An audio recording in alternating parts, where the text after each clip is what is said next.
Salve, salve galera do Central HQs, bem-vindos a mais um vídeo resenha aqui do canal. Eu me chamo Fernando e hoje nós vamos falar do tão aguardado e pedido Hulk Batismo de Fogo, publicação da editora Panini, material que traz a fase de John Byrne à frente do título do Golias Esmeralda.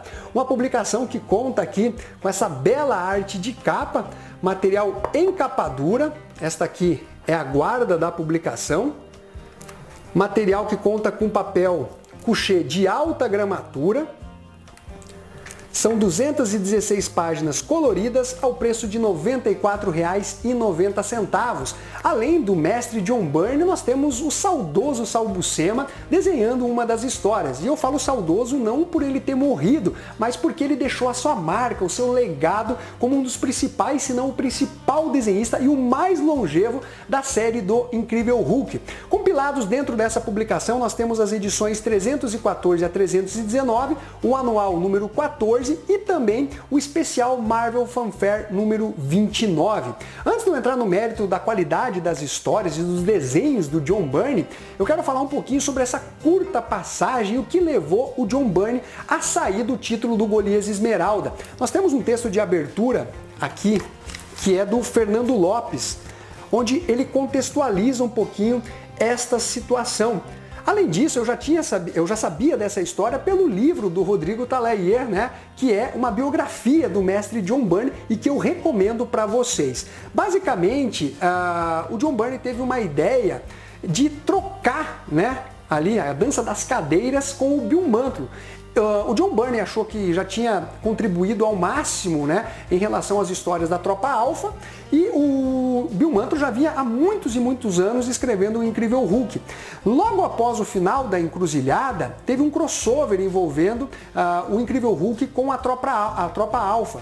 E aí o John Byrne ligou pro Bill Mantlo e falou: o que você acha de eu assumir o título do Hulk e você vir escrever as histórias da Tropa Alpha? Eles entraram em acordo, os editores concordaram também, e aí o John Byrne apresentou as várias ideias que ele gostaria para o personagem, de desenvolvimento, inclusive voltando um pouco mais às raízes e tal, e o Jim Shooter, na época, concordou, falou: beleza, vamos lá, e John Byrne já era um grande nome da indústria dos quadrinhos. Acontece que conforme ele foi apresentando justamente essas ideias que ele já tinha previamente comentado com o editor-chefe da Marvel na época, começaram a podar o cara. E aí ele fez apenas 6 edições e pulou fora do barco.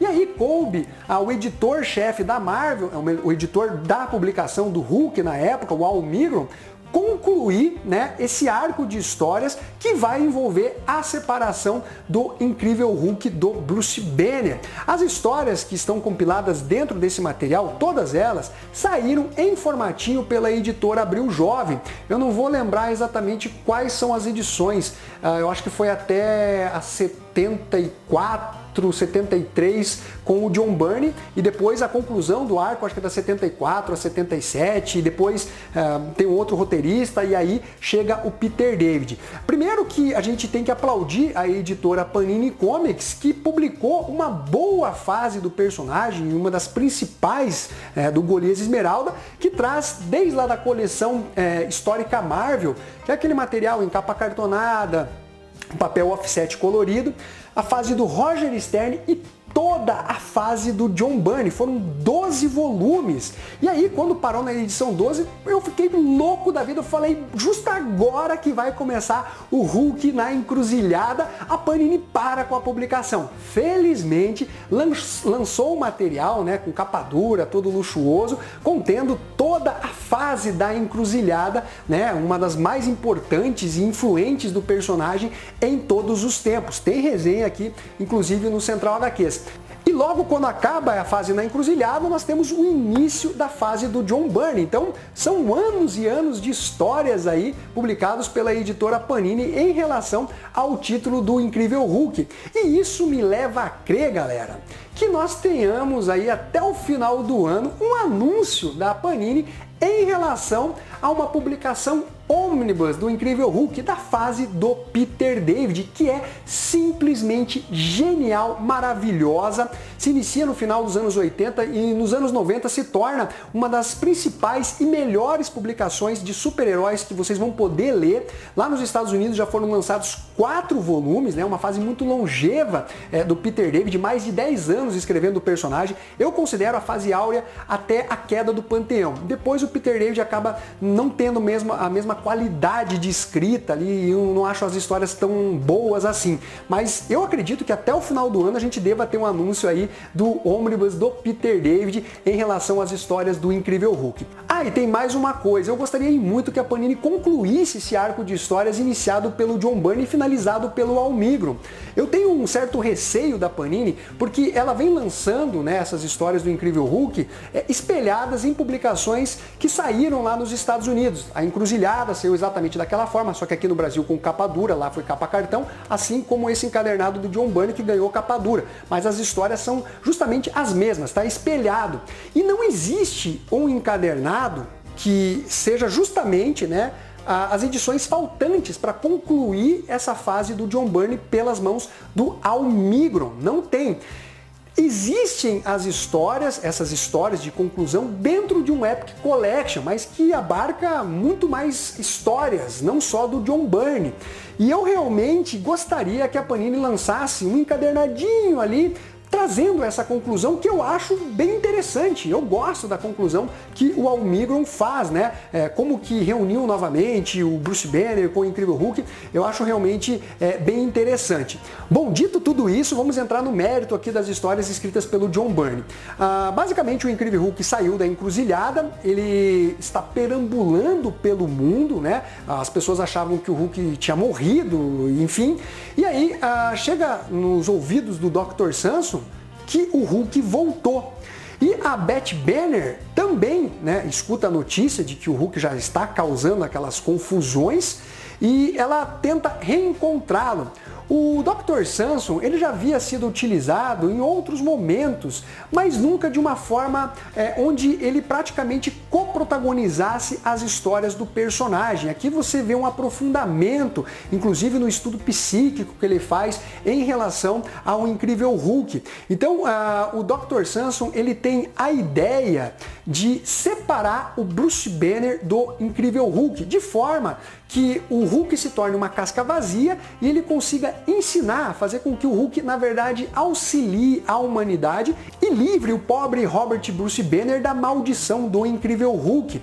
Não se trata da primeira vez que os personagens foram separados. Isso já aconteceu muitos e muitos anos antes pelas mãos do Roy Thomas. E aí o Hulk acabou se unindo novamente ao Bruce Banner. Mas aqui eu diria que nós temos algo mais bem trabalhado, mais detalhado. Então o Hulk, quando ele é separado do Bruce Banner, o Dr. Samson imagina que ele vai poder coordenar tudo, fazer as suas pesquisas, as suas experiências, tentar domar ou até mesmo ensinar essa fera. Acontece que a SHIELD chega, né, e a SHIELD sempre está envolvida em alguma coisa e fala, não, é um monstro muito perigoso e a gente vai tomar as rédeas daqui em diante. Isso deixa o Dr. Samson muito frustrado e aí ele acaba tomando, né, uma decisão que na verdade vai libertar, né, essa fera selvagem que não tem mais os resquícios do Bruce Banner na sua mente. Eles estão separados. E o Bruce Banner era quem controlava, era quem colocava limites nas ações do Incrível Hulk. Agora ela é uma fera bestial, selvagem, uma força da natureza que vai simplesmente destruindo tudo à sua frente, destruindo tudo por onde ele passa.